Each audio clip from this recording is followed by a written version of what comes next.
పాలమ్మినా పూలమ్మినా ఎంతో కష్టపడ్డా అనే డైలాగులు వింటే వెంటనే గుర్తొచ్చే పేరు మాజీ మంత్రి మల్లారెడ్డి. అవును, అంతలా ఆ డైలాగ్స్ తో పాపులర్ అయ్యారు. అతని సందేశం ఏదైనా, చెప్పే విషయం ఏదైనా సూటిగా ఉంటుంది.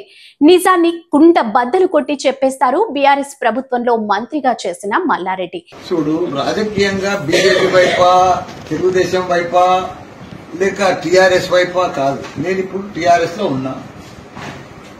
నేను ఇప్పుడు ఏ వైపు చూసేటట్టు కూడా లేను. ఇప్పుడు నాకు కూడా 73 సంవత్సరాలు అయింది. ఇంకా ఏ వైపు చూడవలసిన అవసరం ఏముంది? ఇప్పుడు నేను ఎంపీ అయినా, మినిస్టర్ అయినా, మళ్ళీ ఇప్పుడు ఎమ్మెల్యే అయినా, ఇంకా 3 ఏళ్ళు ఉంటా. నేను రాజకీయమే వద్దనుకుంటున్నా. ప్రజలకు సేవ చేసి మంచి కాలేజీలు, యూనివర్సిటీలు నడిపిస్తామని. ప్రస్తుతం ఎమ్మెల్యేగా కొనసాగుతున్నారు. అయితే తాజా తన రాజకీయ భవిష్యత్తుపై కీలక వ్యాఖ్యలు చేశారు. తనకు 73 ఏళ్లు వచ్చాయి. ఎంపీ, ఎమ్మెల్యే, మంత్రిగా పనిచేశాను. ఇక చాలు, తాను రాజకీయాలకు గుడ్ బై చెప్పాలనుకుంటున్నా అని సంచలన వ్యాఖ్యలు చేశారు. పాలమ్మినా పూలమ్మినా అంటూ తన కష్టాలను సూటిగా స్పష్టంగా చెప్పి ప్రజల హృదయాల్లో చోటు సంపాదించిన మాజీ మంత్రి బీఆర్ఎస్ ఎమ్మెల్యే మల్లారెడ్డి తన రాజకీయ భవిష్యత్తుపై ఆసక్తికరమైన వ్యాఖ్యలు చేశారు. వచ్చే ఎన్నికల నాటికి రాజకీయాల నుంచి శాశ్వతంగా తప్పుకోవాలని ఆలోచిస్తున్నట్లు ఆయన శనివారం మీడియాతో అన్నారు.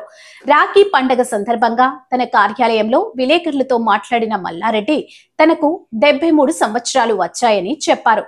తాను ఇప్పటికే ఎంపీ, ఎమ్మెల్యే, మంత్రిగా పనిచేశానని, ఇకపై రాజకీయాలు చాలని భావిస్తున్నానని అన్నారు. మరో 3 సంవత్సరాలు మాత్రమే రాజకీయాల్లో కొనసాగుతానని, ఆ తర్వాత ప్రజాసేవ చేస్తూ తన విద్యా సంస్థలైన కాలేజీలు, యూనివర్సిటీలను అభివృద్ధి చేస్తానని తెలిపారు. ప్రస్తుతం తాను ఏ పార్టీ వైపు మొగ్గు చూపడం లేదని, బీఆర్ఎస్ లోనే కొనసాగుతున్నానని స్పష్టం చేశారు. మల్లారెడ్డి రాజకీయ ప్రయాణం చాలా ఆసక్తికరంగా సాగింది. తొలుత ఆయన వ్యాపారవేత్తగా, విద్యా సంస్థల అధినేతగా ఎదిగారు. ఆ తర్వాత రాజకీయాల్లోకి ప్రవేశించి 2014లో టీడీపీ తరపున మల్కాజ్గిరి ఎంపీగా గెలిచారు. ఆ తర్వాత బీఆర్ఎస్ లో చేరి 2018లో మేడ్చల్ ఎమ్మెల్యేగా గెలిచి మంత్రి పదవిని కూడా పొందారు. ఆయన ఏ విషయం చెప్పినా, అది విలేకరుల సమావేశమైనా, బహిరంగ సభ అయినా తనదైన శైలిలో సూటిగా స్పష్టంగా మాట్లాడుతూ ప్రజల దృష్టిని ఆకర్షించేవారు. ఆయన చేసిన ఈ తాజా ప్రకటన తెలంగాణ రాజకీయ వర్గాల్లో చర్చనీయాంశంగా మారింది. అయితే ఆయన నిజంగానే రాజకీయాల నుంచి తప్పుకుంటారా, లేక భవిష్యత్తులో మనసు మార్చుకుంటారా అనేది కాలమే నిర్ణయిస్తుంది.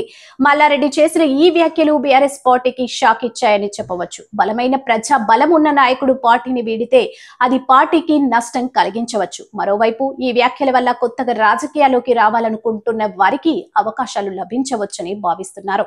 మల్లారెడ్డి నిజంగానే రాజకీయాల నుంచి వైదొలిగితే ఆయన ప్రాతినిధ్యం వహించే మేడ్చల్ నియోజకవర్గంలో కొత్త నాయకుడు ఎవరనేది ఆసక్తికరంగా మారింది.